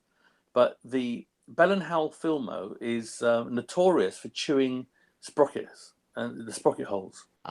And they were made to be disposable. I don't know if you know that. They were given to the military. They'd go out in the field, they'd film, throw the camera away, and come back with the film. So, interesting. they were made very cheaply. So, and that's why it's important to use the same camera that was the standard issue. But they were notorious for chewing film. So there would have been a few reels that had a few sprocket holes which were broken. That means if you put it into an automatic machine, it would wheel spin when it got to the broken sprockets, and it would overexpose in the fluid because it wouldn't be pulling it through. So he would have to do it by hand. So he kept back the damaged reels and sent the good stuff on. So what we've got left is all the rubbish. It's all the horrible stuff. It's all the stuff that's not clean. It's out of focus. It's a little bit dodgy. It's a little bit. So, and that worked for us. So how did he manage to keep it back? That's another question people would ask. How did you manage to keep this most important film in the world back? Why didn't anybody want it? Well, because they already had a shed load of it, and this stuff is the stuff that was they didn't realize it wasn't even delivered. And this was like what was smuggled out from the cutting room floor, as it were. Well, it wasn't smuggled out. It was just taken out to be hand processed, and as soon as it was hand processed, he would hand it to his superiors. But conveniently for us, at the time it was the Roswell Army Air Force, right, and it split in July, so it became the Army and it became the Air Force. So it would be logical that the people he was answerable to may have been disbanded, sent to a different place. So, and it's a need to know basis. You can't just volunteer this. I've got this alien film. You've got to keep quiet until somebody asks for it. And nobody asked for it. That was the story. So that's a great reason why he could have kept hold of it, because he can't volunteer it and nobody asked for it. And the people he was answering to were disbanded. They were sent off to Washington, to Wright Field or wherever. So that was a great story for us. So it ticked another box, because I would ask that question: how did this guy manage to keep these films without being detected? It's just, you know. But if he did film color film and he filmed black and white film, because they would have thrown everything they had in stock at this. They would have filmed everything, right? So there would have been color film. There would have been everything. So all of that was sent off to Washington, and they've got a lot of film. They think they've had it all. No one's asking for it. Made sense. So it was kind of, making a hoax is one thing, but making a believable hoax, making something that people would ask the question and get an answer, so they can just tick the box and move on. That's another ball game. And my ex-girlfriend at the time was amazing. I mean, her research was second to none. You know, she learned how to do an autopsy as a surgeon, and she taught John. You know, wow. And she's not, you know, and she's not a medical person. Yeah, so, I would say no. Sorry, I would say from where I sit, I think that's why this was so successful, because behind it all was A, deep research, and B, the mind of a magician. And only the mind of a magician thinks about the cycle rate per second between 120 and 240. And to examine the reflection in the eyes of what the details are in the background and to wear a suit. And those are the types of skills that go along with close-up magic, mentalism, and, you know, less so, but still with larger prop magic. That kind of thinking to detail where a light is placed, one movement, the distractions, all of those things play together. Yeah. Now, did anyone keep any of the props from that? Did they keep a mold? Did they keep the telephone, or Well, was everything thrown away and discarded in a manner to cover up the hoax element of this? Well, what happened was, because I promised that it wouldn't be exposed before time, I knew the possibility of somebody telling the story sooner than they should, because, for example, at the time we had a newspaper called the News of the World, and they would have paid £20,000 at that time in 1995 for one photo of the alien. So the temptation would have been huge. So I took the temptation away from everybody by not allowing it, not allowing. When I had the film developed, I took all the cuttings, put them in an envelope, took them with me. Nothing was left behind. All the props were given to Santilli, so he had peace of mind. Nobody had anything. I even said to everybody, no photographs. Nobody's allowed to take a photograph. I recently met my ex, who told me that she took photographs. And I said to her, I thought I told everybody not to take any photographs. She says, no, you said to me only on my camera. So I've yet to see those. So that'd be interesting. I saw a photograph of the Yes, in the mold being pulled out. It well, looked that's like a John took Polaroid. it. See, what happened Okay. was John sculpted the alien. He, first of all, what he did, he molded his son, my godson, Michael, who was 10 years old. And he molded him, and that was the base of the body of the alien. And then he would then fill the gaps with clay. Okay, so he had a base. And so John took a photo of Michael being molded. And then he also took a picture of him sculpting the alien, but he did it in another workshop. It was a workshop called Murphy's, and it wasn't anywhere where we filmed it. So he sculpted it in another workshop and made the mold. And then I went up and picked the mold up with John and brought it back to the house where we were going to create the alien and make and put it into the set and film it. So I specifically said don't take any pictures, but he did, and I'm glad he did. But there's few pictures are available that are around. But the funny thing is I keep mentioning Colin Wolford because it's been going on. It's been banging this drum, and but he said that he doesn't even believe that John and I were involved in 1995. And I said, I've shown you the mold, I've shown you the sculpt of the alien, and John's got hair. It was a time when we were young and we all had hair, right? And I've shown him pictures of me, Santilli, and John together in '95, socializing, all of us with hair, So, it was '95. It was the right time, and we knew each other and were working with each other. So it dispels because Colin maintains that he thinks that I was put into the story at the Anton Deck film, which is about 2005, 2006 ish. He thinks that's when I was inserted. But Bob Kiviat, who made the Fox program, knew my name a long, long time before, as did Philip Mantle. They knew Spyros. They didn't know who I was, but my name kept coming up. And even Michael Hesselman, who wrote a book with Philip Mantle, the what was it called? Beyond Roswell. He heard my name, and he actually phoned me up, and he said, "Are you Spyros?" Yes. Did you make the Alien Autopsy? And I said, "I'm sorry, who is this?" And he said, "Did your girlfriend?" He didn't answer me. He didn't just carried on. "Did your girlfriend play the nurse?" And I said, "I don't know what you're talking about."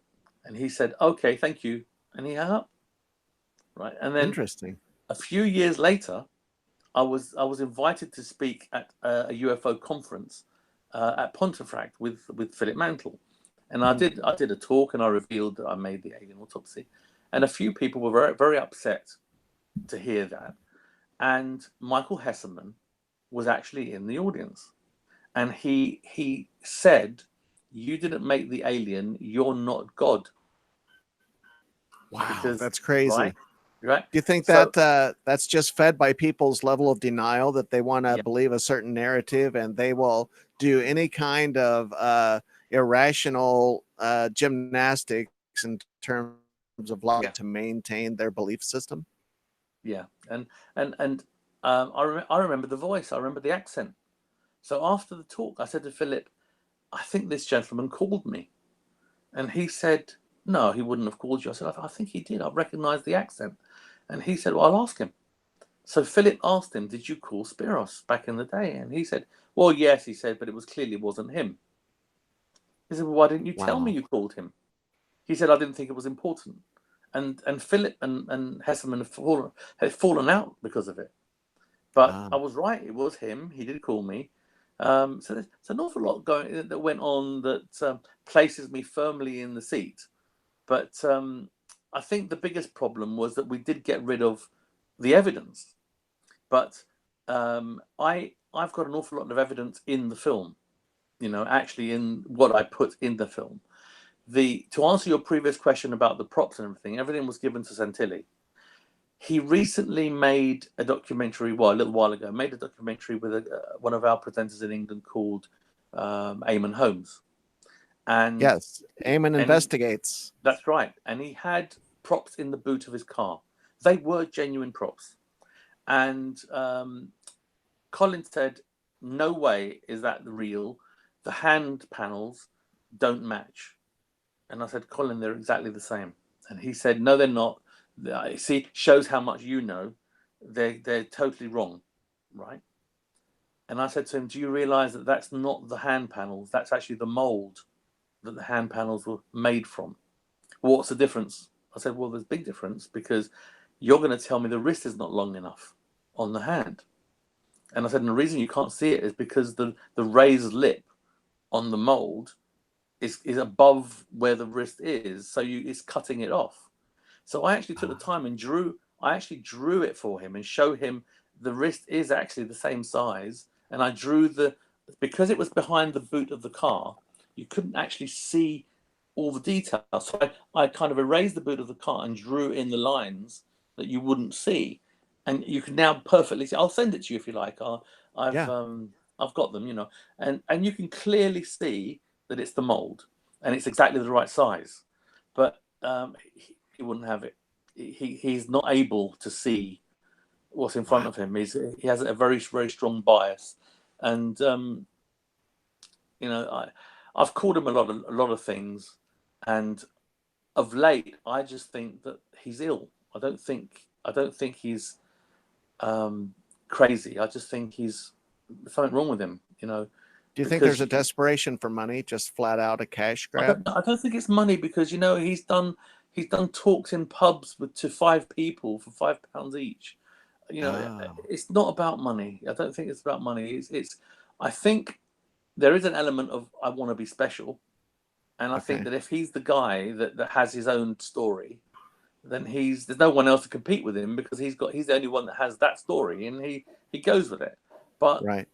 it's just so full of flaws. And he will be found to be. Eventually, it'll come out that it'll be unequivocal that he's wrong, but by that time, too late. He's made a fool of himself, and he's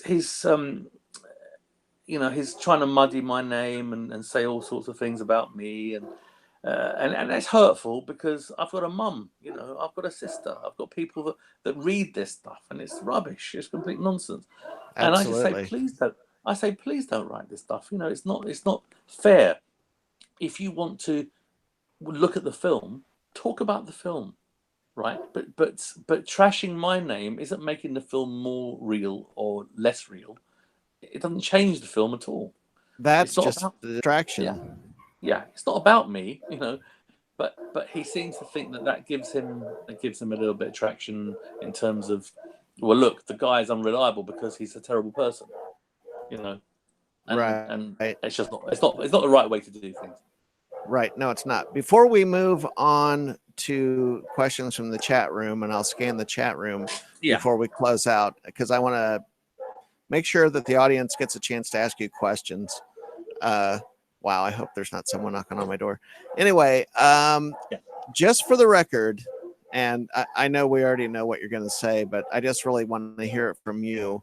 Okay. What is the percentile chance that any of that Alien Autopsy film is real, in your opinion, and based on your knowledge? Okay. I will tell you what I know. Okay. I've never seen any real film. Chantilly has never shown me any real film, or even indicated that he has any, because we set to make a fake film. So if he had real film, it wouldn't be a case of that, would it? But to answer your question, there is no real film.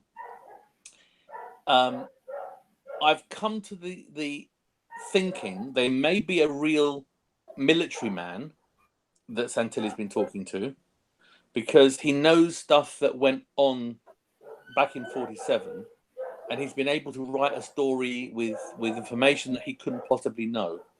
So I kind of think he probably advertised to meet somebody, you know, to find somebody from the era.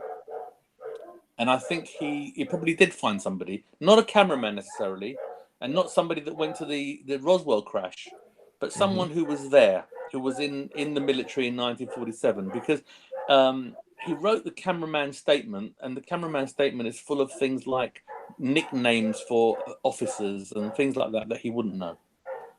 So interesting. Yeah, so I've got to believe he's got that information from somebody. And that's quite credible for him to say, look, I've got all this information about, and the cameraman told me this and told me that. But there was no cameraman, because, as I say, the film isn't real. There's nothing in there at all that's real. So did something crash in Roswell? I don't know. Maybe something crashed, definitely. But was it a UFO? I don't know. I wasn't there. I don't buy the stories I've heard. I don't think it was a UFO, to be honest, from my own perspective. But then again, I'm very cynical. It could have been a military craft that crashed. It could be anything. But let's say it was a UFO. Is it possible they picked up some creatures? Yeah, I think it's possible. Did they autopsy them? That's possible too. So the next question is do you think they may have filmed those alien autopsies? You know what? Yeah, I think they probably would have filmed them if they found an alien. But all of that is guesswork, because I've not seen a film, neither of you, no one has. And the people that have told me they've seen my film before I made it, okay, there's a guy called Clifford Stone, Sergeant Clifford Stone. Absolutely, I know who he is. Yeah, he told me to my face. I interviewed him because he didn't realize I was the guy that made the Alien Autopsy. I was just being a documentary maker, and I made a bogus documentary about the bogus film. And I was interviewing him, and he told me he saw my film in 1969. Now I know I made it in 1995. Didn't exist in 69. So there's two possibilities, because I've got to be fair, okay? I'm going to be a fair person, and I'm going to say, okay, maybe he saw a different one. Okay, why not? It could be, right? This is what makes this so real, because it's possible that it could have happened. But here's where it falls down. When I asked him, was it similar to mine, or did it have differences? He said, no, it's identical. I said to him, identical? He said, exactly the same, identical. Now that's what's telling me, what that tells me is that I have now fluked. I've been a psychic of some sort, and I've now imagined no belly button, a distended belly, 6 fingers and six toes, the big head and the thick muscular body, and right, I've somehow got that information from nothing, right, and created this based on what? My psychic powers. This is what we're being told here, right? Or he's embellishing his story, and I've got to believe that when he said to me, it's exactly the same, it's identical, I now know it's not. I know it can't be. And then the next question, that the convincer for me, was at what point did this man come forward and say he had seen an alien in a military institute in '69? Well, here's the thing. The telling thing is he didn't tell anyone till after my film was made. Okay? Well, wouldn't you have said something earlier? Why wait till 1995 when you see it to say something? When you're in the UFO community, you're a researcher, you're writing books, you would have mentioned it earlier. So that tells me he got the information after seeing my film and then made it in, and then he rewound it and inserted it into a previous time. Same thing with Maloney, who's the guy that said that he saw it at in Disney, or Right. Disney exec showed it to. I don't buy that story at all. Not any of it. You know, there was a live one in the corner of an autopsy room. I don't see that. I don't see how you wouldn't do that. Right. You know, if you've got a live alien, it's somewhere being one, restrained, and two, looked after. You don't want it to die. You want it alive, right? So if you just leave it in the corner, you've got a dead one on the slab, and you leave it in the corner to do what? To die? It doesn't make sense. None of it makes sense. And they're so blasé. Oh yeah, it was just in the corner. It was alive, and it was, you know, and there was one that doesn't make sense. So, and he didn't come out with anything before my film. His story came out after my film. So it's funny, these guys are coming forward after they've seen, you know, they're backward engineering it. So did he see something? This is the thing. You've got to be fair. Did they see anything? It's possible. Did they get it wrong that it's this? That's 100% they got it wrong. But I'm not saying they didn't see anything, and I'm not even calling them liars. I'm not saying they lied. I'm saying they've bent the truth a little bit because they're so enthused. They want to be part of it. Finally, they've got the smoking gun, and they want to be part of it. And I think that's what it's about. None of it makes sense otherwise. No, it doesn't. I think it's been embarrassing that it got picked up by some well-known researchers recently as well. I think it doesn't do their credibility any good to kind of get attached or associated with that in terms of believing that it was true. What I did was I illustrated that there are things in the film which are fake, and I've proved it. Mm-hmm. The suits are not airtight. They don't have an air supply, so they can't be protecting them from anything, because the suit would be pressurized. Okay, so what actually happened was they couldn't breathe in the suits, so I had to cut holes in the top of the suits into the where you couldn't see them. Okay, and if you now that I've said that, look at the film again, and you will see scenes where the suit comes up and goes down because they're breathing and the air going in and coming out. You know, so it's very clear that that's not a genuine suit. But I've also issued a challenge to anybody out there to find me another suit like that in the history of mankind. Look at the medical journals, look at the military journals, look at the catalogs, look at photos in history. And you know, we've got the internet now, we've got Google, we've got Yahoo, we've got all the search engines and encyclopedias, we've got everything, right? And you won't find a suit the same because I made these suits. They don't exist anywhere else. So, and I made the point of pointing out, you know, if you're going to conduct an autopsy, you do not want a little window this big because you can't see out of it, right? You want a full face window to see what you're doing. Well, I had to make the face shield. Yeah, I had to make the window this big because I didn't want you to see who's inside, you know, and that's why they got the tiny window. But apart from that, it's a case of, if you can't find another suit like it anywhere in the world, that suit must be pretty unique, right? And I knew it. Those suits, okay, we made 4, so they must be pretty unique, right? But the important part is I knew it, and I've put my reputation on the line because somebody might go off. If I was lying, somebody might go off and find one, right? So it's a big chance to take, but I'm telling you, no one will find one. I've also done the same thing with the autopsy table. The autopsy table doesn't exist anywhere else in the world, ever, in history.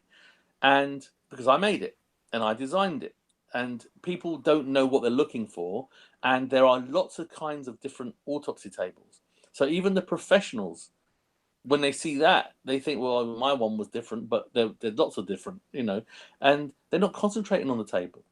And I've challenged everybody again to go find another one, because these things are machined. They're tooled up. The manufacturer tools up, and they don't make one, because the tooling is an expensive process.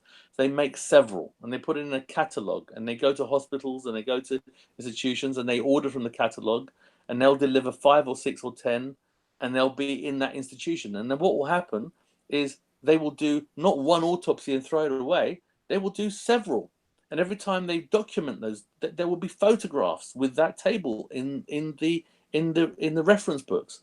So the chance of finding it, if it was genuinely a real thing, would be very high. But no one has, and you won't find another one. So and the interesting thing about the autopsy table is I acted like someone who invented an autopsy table for the first time. How would I make it? So what I did was I decided, well, okay, this creature's going to be leaking fluid, and it will sit as a pool of blood or whatever on the table with this body on it. So I've got to get rid of that fluid. So it has to have drainage. Where is it going to go? It can't just go onto the floor. So it has to go into some kind of a receptacle. So I actually made it work. So I made the drainage holes, and I put a tray underneath so that it actually drains away and goes into the tray underneath. And I actually made a point of filming just a blase, didn't mean to show you that, but just take the camera a little bit. Oh, and anyone that's watching, oh, there's a tray. It's real. It's working. If a hoaxer wouldn't do that, Right. The reality is I did do it because it wasn't a big deal to do it, and we had to do this autopsy, and it would have been mess everywhere. It would have been on the floor. So it was just easy. It was just easy to do it and not have to clear it up, So you won't find the table the same. You won't find the suits the same. Okay.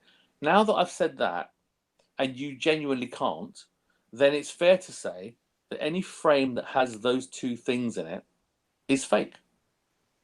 Then you go through the film and you say, well, what frames are left? Right. And those frames are the only ones that can be real. That's fair, right? And if it's a shot that's filming the table, and it goes uncut and sweeps across the room, that counts. You can't discount that entire clip because it has to cut. If it doesn't cut, it's part of the autopsy table shot. So anything in that shot is also within that environment. So my question was, if the alien is real, why would they put it into a fake environment? That doesn't make sense. Right. It's just common sense. So if it is a real body, like the Kit Green thing, or the cadaver is exactly the same as the body, okay. Well, if this body is genuine, then why is it on a fake table? And why are they wearing fake suits with a real alien, right? So the very least we can determine at this point is that we can discard some of these frames. Okay, well, majority of them. The ones that are left are white flashes. It just does nothing on them. How can you call them real film? They're not real film, but what can you? They can't be counted, and nothing else. Nothing else in the film has any link to the creature or anything like that. The debris footage I've dispelled completely, because everything in it's fake. There's no question of that. Even Santilli has said that's fake. It was just the artistic license. Has nothing to do with anything. So that's already gone. Santilli should know fake when he sees it. Yeah. So he's already said it's a fake in the Eamon Holmes program, and he's showing you the props, and he's showing you, so you can't have it both ways. You can't have it both ways. You can't have fake items in the film and then say, but the creature is real. That just doesn't make sense. So I thought I put a lid on this. I did a one-man show. I toured it to thousands of people, I thought I'd put a lid on it because I showed a lot of stuff. I did, I did a show at the Magic Circle in London, and I revealed a lot of stuff that's in the films, which was just magic related. So only magicians would realize what they are. I brought the house down because as soon as I pointed out what they were, they were, oh my God, look at that. They immediately understood and laughed, because they could see that it was for them. That one thing was for them, to show them, the debris footage. I put stylized Greek writing. I'm Greek. I've just put a little clue there, and again, I did a magic thing. It's an illusion thing where it's a cute thing. It's not really a magic trick. It's more of a visual illusion, which is you can write a word this way, and if you turn it upside down, it says another word. Okay, so what I did was I made it say video, and if you say video, you immediately think, aha, it's a fake, because video is a modern word. You think video cassettes. You think a machine. But actually it's a Latin word, and it's ancient. It's older than 1947, right? So suddenly, where you thought it must be fake because of that, suddenly it's not fake anymore again, because video is an ancient word. But if you turn it upside down and you're a scholar and you're somebody that understands languages, you can see it says freedom in Greek, right? But it's stylized. And the reason that I stylized it was because we had Jesse Marcel telling us that he saw hieroglyphs and all this sort of stuff. Right. So I thought, okay, well, I don't want to do hieroglyphs because it would be too copy. It would be too much. And this is distant from Roswell. We wanted to make it look like it could be something else. And so I kind of still stylized it to make it look. It could be Egyptian. It could be Greek. It could be, and I used ancient Greek and modern Greek, and I mixed it and stylized the shapes and what have you. And so when you look at it, you've got to be very careful, and you've got to say, okay, I can accept that might be an O. It's not obvious, but when you do that, it suddenly starts to read eleftheria, which means Greek for freedom. And I made another smaller I-beam that I didn't reveal, and I put it on my website. In fact, it's still there as a challenge. Can anybody reveal what this says? Can anybody decipher it? Nobody deciphered it, and I then told what it was. It says Isis, and the idea of Isis was Isis, the god, the Egyptian god, right? And it puts it it keeps it in the Egyptian realm and with the hieroglyphs and that sort of thing. But equally, I didn't do it deliberately, but recently we've had terrible things with a group called ISIS that have been killing people and stuff, and it's almost it's come across as a prediction, but it was never a fluke, complete fluke. How would I know, But But yeah, all of these things were clues, and anyone that sat down and saw Easter eggs, as you will. Yeah. And Easter eggs before there were Easter eggs. Yeah. Well, Spyros, Go ahead. Sorry. Go ahead. I call them fuses. And the idea is when you build a house, you put the wires in the wall and you plaster on top, and you don't want it to blow in the wall, so you put a fuse somewhere you can change it, right? So if there's a surge, it blows at the fuse, and then you replace the fuse, so you're not having to dig out the hole in the wall. So the fuse is somewhere you want it to go, right? So a fuse for me in my film was the telephone cord is the fuse. So I get you to go to that, it blows a fuse, and then suddenly it isn't. We fix the fuse and we move on. And I've just got lots of fuses where you're kind of going to it. Ha! It's a fake. Oh no, it's not. Oh, no, it's not. And that's the idea. So the Easter egg thing came way after, but I called it fuses originally. Yeah. That's awesome. That's brilliant. Well, Spyros, I appreciate you being here. I appreciate you taking the time to tell your story and to giving us such detail. It's incredible. We don't really have any questions from the chat room because we were really great and got down and covered the details, and I don't think it left for anything to be asked.